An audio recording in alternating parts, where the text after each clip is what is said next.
I was having a conversation yesterday, and it was dubbed the behavior marketplace. Yeah, so it's not behavioral health that falls into the mental health. It's what are those behaviors that are impacting your health that need to change in order for you to improve and to get better, lower costs, better clinical outcomes. And that's where Zeal Care is very unique. I think it's unique, number one, that we're focused on the behaviors. Number two, that we're focused on the specific subset of patients, that 5%. So we're looking at complex chronics. Those guys are hard to change. And we've got success in that space. Hey everyone, this is Ty with the Med Design Podcast, where we hear compelling stories from medical innovators who are making a difference in healthcare. And we're about to talk to Cassie Wallace. She is president of Zeal Care, about her company's patient-centered approach to managing chronic diseases. So I think her background with the payer side at Blue Cross Blue Shield, and then in subsequent entrepreneurial ventures that launched scalable healthcare startups, has really given her a fascinating perspective. I think you'll appreciate her focus on driving positive behavior change and really the impact that's having on patients with chronic diseases. So be sure to stay tuned. We've got an exciting episode ahead. All right. Hello and welcome. Cassie, thank you so much for joining us. To get started, maybe could you just tell us the story about how you got involved with your current company, Zeal Care? Ty, thank you so much for having me and giving me the chance to talk about Zeal Care. I am very passionate about this company and just love everything that we're doing. Before we get into that, I got started really through relationships, networking, and my passion for working with solutions focused on advanced illness or that far end of the spectrum for patients and improving quality of life. So at the end of the day, it's all about, for me, it's all about improving quality of life for the patient. I've got a background in the health plan space, been in healthcare, venture capital, and have also worked with early stage companies, getting them off the ground, all focused in this space, all focused on improving the patient's quality of life. First, I was in palliatives and hospice care, and now with Zeal Care, focus on the advanced complex chronic condition space. And how I got here was really because of Maureen O'Connor. So everyone, she's wonderful. The team at Zeal Care is fantastic. And Maureen and I worked together a number of years ago at the health plan, at the venture firm, and then we've stayed connected over the years. And she was telling me about the work she was doing, really at first getting Zeal Care spun out of Duke. And it was new and it was this exciting opportunity, and asked me to come along for the ride and join her. And upon the very first, so she described it to me and I was like, yes, where do I sign up? This makes total sense. And then I met the founders, Dr. Ralph Snyderman and Dr. Connor Drake, and was like, yes, I've got to partner with these folks. They are amazing, innovative, they think very differently. And they, like me, are all about not only the outcomes, because of course we want to focus on the triple aim, the experience, the improved clinical outcomes, reduction of costs. We all want that. We want to focus on it. But at the end of the day, it's about how do you get to the heart of it and how do you bring relationships into the picture? And I think that's key for me in my personal life, professional life. And then I think also when you're looking at effectively managing healthcare, relationships are key. Absolutely. And so you weren't the founder, but you recently had a title change, right, to being president of Zeal Care? Right. That's right. So Congratulations. Thank you. I started out with Zeal Care as how can I help? So really coming on board, how can I help? Was very quickly brought into the chief operating officer role, and our founding CEO, Maureen, is taking a step to focus more on the board and senior advisor for the company. She's still here and I rely on her very much, but I'm really taking the reins as we're at a transitional point in the company, getting off the ground, launching, and really going from ideation and creation to operationalizing the company. That's excellent. That's a great lead-in. Could you tell us more about Zeal Care, the company? What does Zeal Care do? So Zeal Care is I would say, an innovative, but back to basics, behavior change company for those with complex chronic conditions. So think about the 5% driving about 50% of the cost. Many of those individuals who make up that, we always look at healthcare statistics, that statistic. Many of the folks who make up that statistic have very complex chronic conditions with multiple hospitalizations, ER visits, medications, and the individuals are overwhelmed.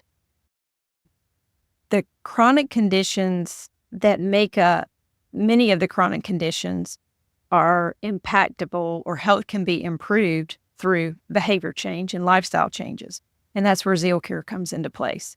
We actually partner with the individual, the patient, to create a more empowered participant. So you'll hear me throughout refer to patient. I try not to call them patients. I call them participants, because in a lot of ways, or we see patients as being, we're passive, something's being done to us, we're going through the system.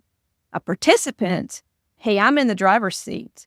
I'm leading the way. I know what I want to do, and I'm directing my path. And that's what we aim to do, is really change that mindset of the patient to become a participant in their health. And then how do we handhold through those behavior changes that need to happen? For example, behavior changes like medication adherence, dietary nutrition changes, exercise. It's not just your physical health, it's your mental health, it's your relationships, it's your mindfulness, it's bringing it all together. We also address some of the barriers to care, what we all call social determinants of health, and then have response to that. So it's like, how do you take this whole person approach to someone who's very complex, to someone who's very overwhelmed, and give them the tools they need and the support that they need to be able to make the changes they need. Most importantly, when I say it's about relationships, it is. We focus on relationships from the very beginning. So it's from the first outreach for enrollment into the program, to our one-on-one integrative coaching sessions, to our peer and caregiver support group sessions.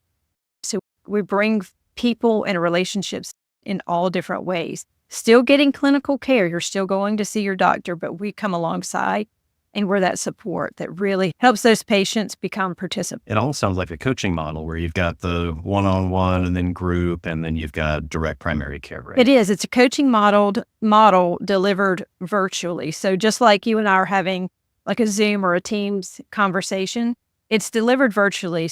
It doesn't matter where you are. You may have transportation barriers. You may have physical limitations. You can still get that level of support. So encompassed, it is integrative health coaching with a lot more wrapped around. So I like to think about Zeal Care as it's the capabilities that we've brought together that makes us so unique. And I think when I talk about relationships, we bring together this curated community of individuals who are like you. We put our groups into cohorts of 8 to 12 individuals. We feel like that's the right amount for interaction, and it's people who are going through the exact same thing you're going through. They know it, they're living it. That lived experience is huge. I was actually reading an article just last week about the social network, what a catalyst it is to improving behavior change. And so that's at the core of what we do, wrapped in mindful meditation, ensuring that we're looking at the mental health and we're looking at the physical, mental, spiritual aspects of that person to ensure they're supported in the way they need to be supported. I would say we are the state, when people always talk about health tech, we are a relationship-based company enabled by technology. And we've got a really great platform where it's AI-enabled platform where we're able to dose the intensity of the program and personalize the engagement of our program. So I'll talk a little bit more about that as we get into today. So congestive heart failure, that's a complex condition that affects millions of people. It's my understanding that Zeal Care has a major focus on treating congestive heart failure. Why focus on that particular indication? So I would say, Ty, heart disease is the number one chronic condition affecting adults in the U.S., and congestive heart failure is a major factor within that heart disease sphere. About $70 billion every year is spent in the U.S. on CHF alone. I had no idea it was that So we've much. got millions of patients, billions of dollars. Not only when you look at just the macro or the economics of the condition, it's an overwhelming and high burden diagnosis for patients as well as their caregivers. So they need solutions that go beyond education, because they will get a therapeutic plan that has lots of new medications. They're going to probably be on a special diet. They're going to need to make changes. And they're going to need to manage themselves. So you're going to have to manage yourself differently. Self-management equates to behavior change. What am I going to have to do differently to manage this condition that I now have, or one that is now getting worse where it's harder and harder to manage? I would say statistics also, there's a lot of room for improvement. About 60% of congestive heart failure patients are not adherent with their medications. And about 80% of congestive heart failure patients are not adherent to lifestyle changes that need to be made for their therapeutic plans to work. That's our sweet spot. That's where Zeal Care comes in. You think about how hard those habits are that may have been lifestyle habits that led to congestive heart failure, And how hard that would be to break at that point. right, they're lifelong habits, or it's a way that you've always lived, and now you have to change that. Change is hard. And while you may be the most motivated person or a self-starter, it's really hard to maintain those changes and sustain them down the road. That's where Zeal Care comes in. We've got in our evidence base, I don't even think I talked about that in our intro, that we are actually spun out of Duke Health. For over a decade, the model has been tested, validated, adapted to create what is now the Zeal Care approach. And through all the testing and validation, we've seen huge savings, high engagement, high satisfaction, high retention, like in the 80s. So that's a 80% percentage. That's huge. But it's also, we see clinical impacts and sustained behavior change. So for example, in our diabetes program, we saw a sustained $654 per PM savings up to 18 months post-program. When I spoke about Nora, when she was talking about being in the driver's seat, so we've kept in touch with Nora. She was a part of those early studies. And 3 years out from the program, she is still embracing the behavior change that she learned through the program. That's incredible. So it's one of those things when you hear the stories, you're like, oh my, I've got to get this out to everyone. Everyone needs to know about this. And I think too, I would say, getting off the congestive heart failure topic a little bit, we as a team, and I have to say this is the best team I've ever worked with, the saying that says, surround yourself with people better than you that bring you up. That is the Zeal Care team. So every day, it's how do we think differently? How do we, address the problems that need to be addressed and do it in a kind and compassionate way? Yeah, you and your team has fallen in love with solving this problem, not necessarily like a solution or technology. That's right. It's solving the problem, and how do we do it? And we hear these individual stories, and you just say, we've got to get this out to the masses. But it's also over the time that we've taken to build the company. So we spun out of Duke. We took time to build our technology, build the team, build our curriculum, expand our program, look at our go-to-market strategy. And here in the last year or so, we've really gotten traction with our customers. But during that time, I think every member of the team has had an immediate family member where this program is needed, where we see it in real life. We see, oh my gosh, if they had this community surrounding them, if they had this guide to help them go through what they're having to navigate, it would change their life. And it is life-changing for those who have experienced it. And we hear that over and over again. That's one of the amazing things about working in healthcare is it's almost like you're the person who is prepared packing the parachute. Yeah, Knowing one day you may need to be the person that puts that parachute on and jump out of the airplane. Healthcare affects all of us. And the work that you're doing has ability to one day it even impacts like members of your team. that's right. And how rewarding would that be to see that something that you spent so much time and carefully crafting, making an impact down the road for family members or for team members? Exactly. And so we see the opportunity. So we don't just see it as like we were talking about industry statistics, huge opportunity. Mhm. We see the opportunity acutely.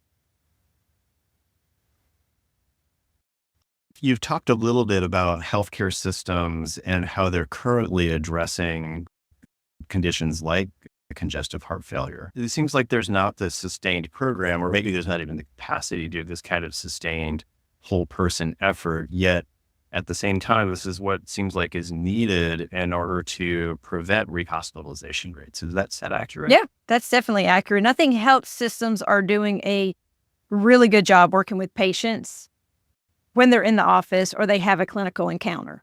I think where there's an opportunity and what may be missing is what's in between.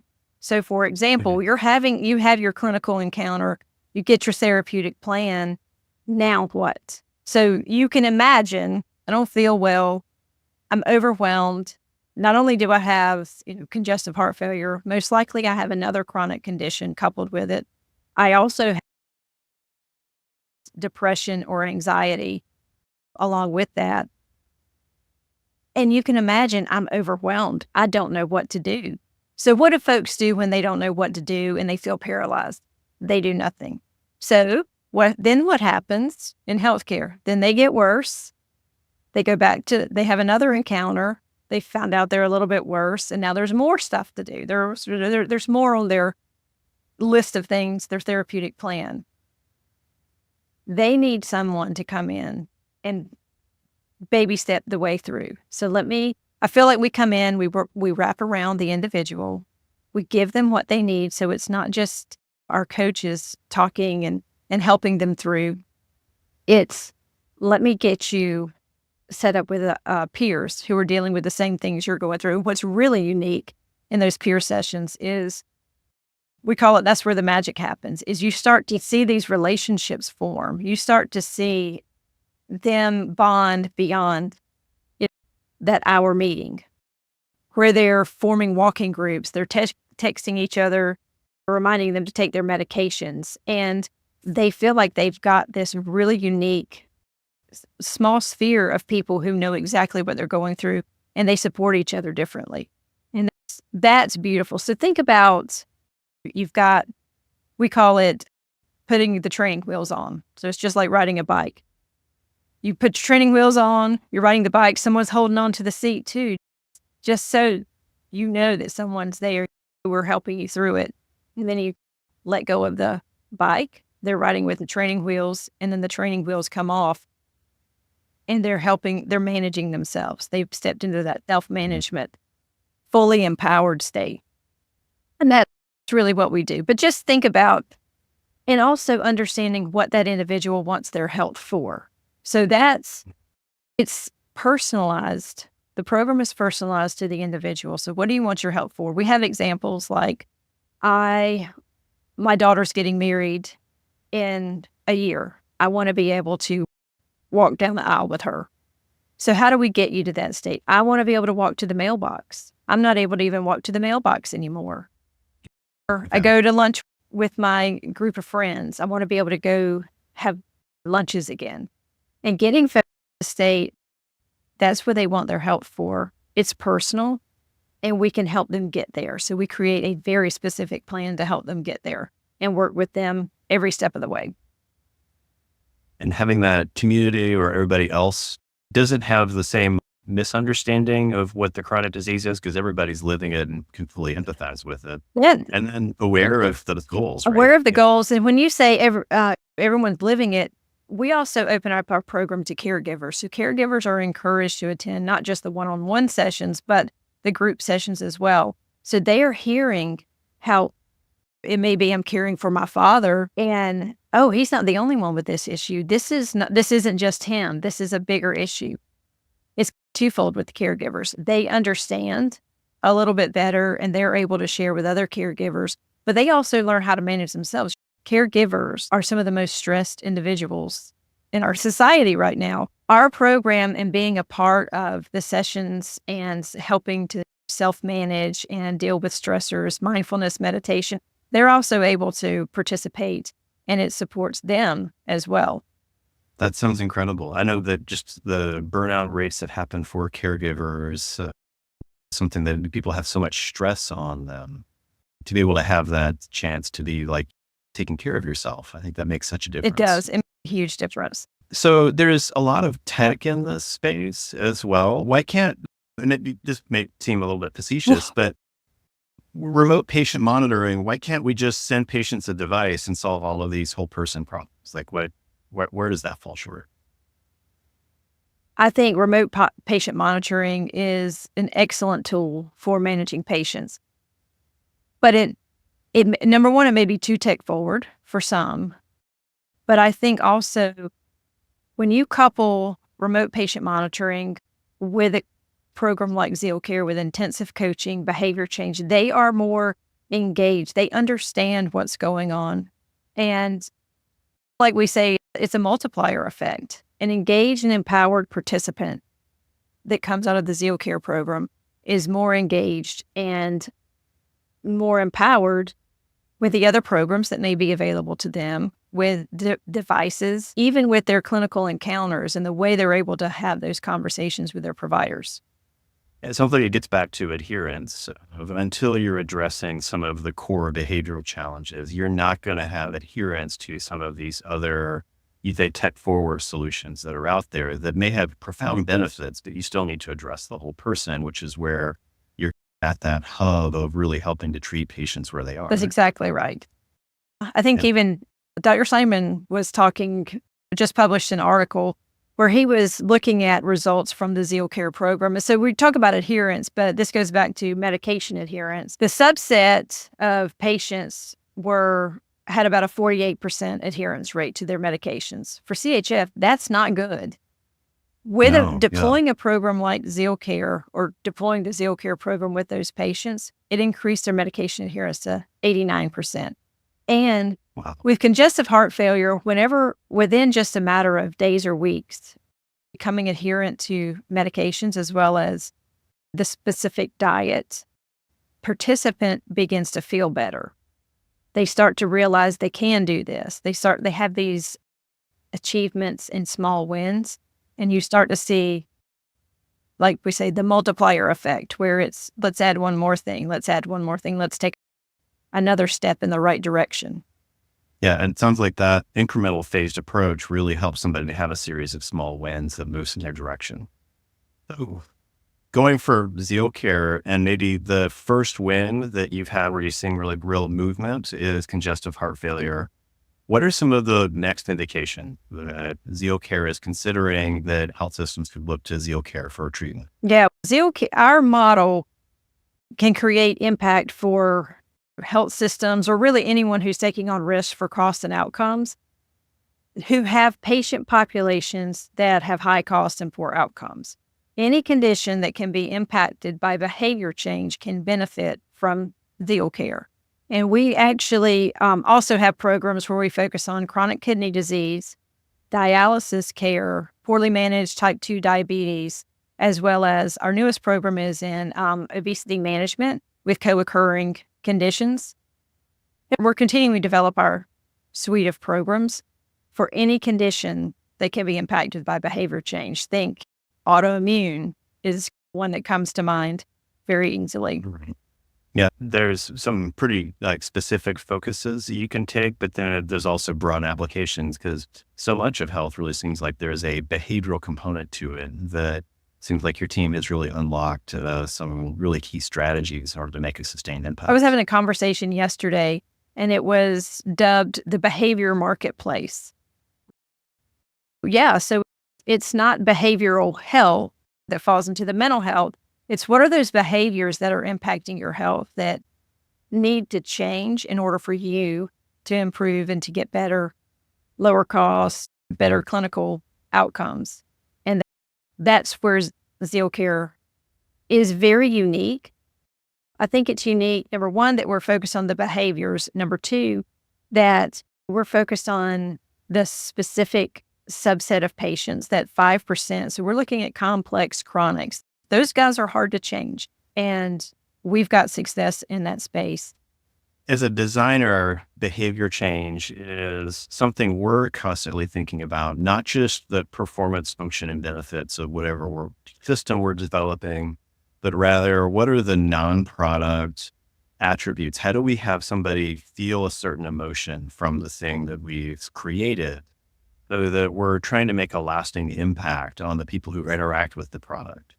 And I think that's so fascinating with what you're working on, and recognizing that sometimes it's not just a thing or a specific solution or a specific moment, but rather that sustained efforts really understand, build empathy, and come alongside of people where they are. So it's more acting in community, and then there's artifacts that can support that. But that's what I find so fascinating about what you're building with Zeal Care, because it seems like it's humanizing healthcare where there's so much that's been, I don't know, centralized and pre-programmed that you're putting it back into healthcare, the human side of things. We used to call ourselves human-centric. So I used to use that term a lot. Now it's more relationship, because it goes beyond having a humanizing and having that trusted relationship. And it's someone who's there with you every week on a consistent basis, how you need them, when you need them, for an entire year. That is where you get real change. And that makes perfect sense with the different coaching programs and whatnot that I've been a part of personally. That's what I want to see. Or if a family member were to come in and start smacking me upside the head because I'm doing something I shouldn't be doing, and this is what you need in order to get back on the horse and get your health back under control. I think that is what's unique about Zeal Care, I think, is how we've brought together the different components of coaching or for the program. So there are a lot of folks out there who are looking at condition management, a lot of different companies, but we focus, number one, on behavior change. And number two is how we do it. So it's bringing in that peer support, it's bringing in the caregiver support, and it's having that very dosed intensity. You may need more than the next person, and we're able to give that to you. You need more personalized engagement. When I go back to talking about your health and what do you want your health for, it's very personal and it's very meaningful to you. And that's how we play. We've got that human, we've got that person there who's developing that relationship to help the individuals along the way. And I think that's what's beautiful. That's what I get excited about with the company and what's been created. And I think when you hear the stories from people who have gone through the program, it's amazing, and it's the fuel that we need to keep going, because startup world's not easy. We all know that. But it's our why. It's why we're here. Yeah, that's so inspiring. Okay, so did you read the book Outlive by Peter Attia? I have not read that. You ran across her. Okay, so it's an awesome book. I definitely recommend it. He gives this example at the beginning of the book, and it's all about like, how do you increase your health span? And so much of what you're doing with Zeal Care, I think, resonates. But he talks about healthcare 2.0, which is around basically treating acute symptoms. So when somebody presents acutely into the health system, they're very good at providing the top surgeon, the top intervention in order to solve the 2.0 problem. And I think what Zeal Care is doing is addressing the healthcare 3.0 problem, which is an accumulation of chronic health problems, accumulation of health, like wellness decisions that have been made that can lead towards significant problems that are some of the leading causes of early mortality. And I think that what you're pulling together starts to address that in a very compelling way. And he's also got some really cool topics about talks about the Centurion Decathlon of what are the 10 activities you want to do when you're 100 years old. Yeah. and then mapping out your rate of decline before then and setting goals. If you want to carry groceries up and down the stairs at 100 years old, you need to be lifting this much weight and going up the stairs at your current age. And it's just there's so much about what he's written that maps to what you're doing. Absolutely. And for anybody who's interested in longevity and health span, and I think that's what you're building goes right alongside where I think the future of healthcare is going.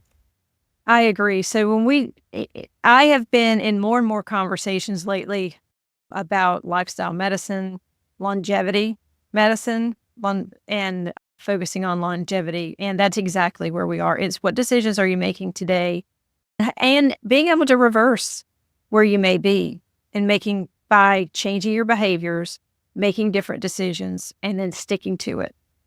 Outlive is going to be on my reading list. I just wrapped up a book, and so now I need a new one. So that's going to be, I'll take a look at that one.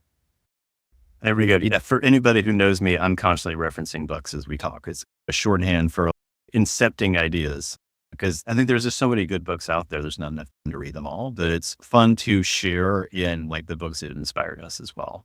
So, Thanks. out of curiosity, what book did you just wrap up? I just wrapped up The Murmur of Bees by Sofia Segovia.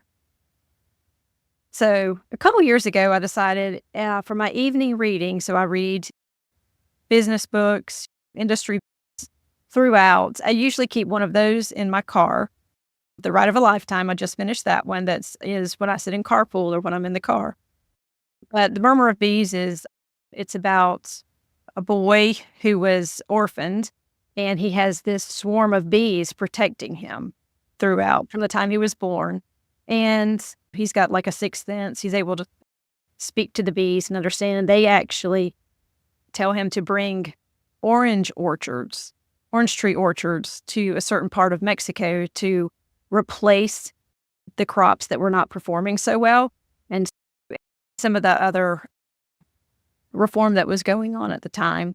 And so it's how did they bring orange trees, the citrus crop, to a certain part of Mexico.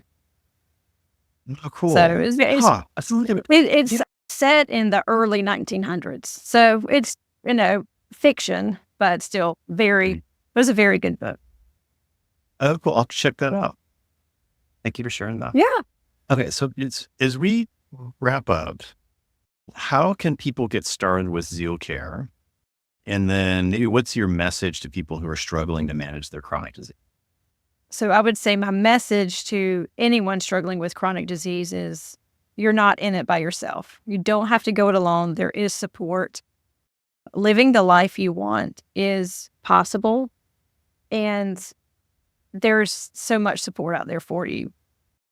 To get started with Zeal Care, our customers are typically health systems and providers, or anyone taking on risk, like I say, for costs and outcomes. So I would say contact me directly. If you're a provider at a health system, or you want to know more about Zeal Care, what we're doing, how we could work with your patient population, please reach out to me directly. Either you'll have my information for LinkedIn. I would love to have a conversation. And if you're a patient who wants to know more, who would love to have a program like Zeal Care, talk to your provider and put them in touch with me. Very good. We'll make sure we post links to the Zeal Care website and, of course, Cassie, your LinkedIn profile in the show notes so that people can get in touch with you. Thank you so much. This has been a great conversation. I feel like I could talk about Zeal Care, what we're doing, the need for what we're doing, the impact that we've had. I could do it for 2 hours. I could do it all day long. And I just thank you for the opportunity to be able to share it with the listeners out there. It's such a compelling story, and your passion for this clearly shines through as you talk about this. And we'll have to have you on again as Zeal Care continues to evolve and you have more stories come forward of like people's lives who were impacted by Thank it. you so much. Thank you, Cassie, and thanks for taking the time to join us.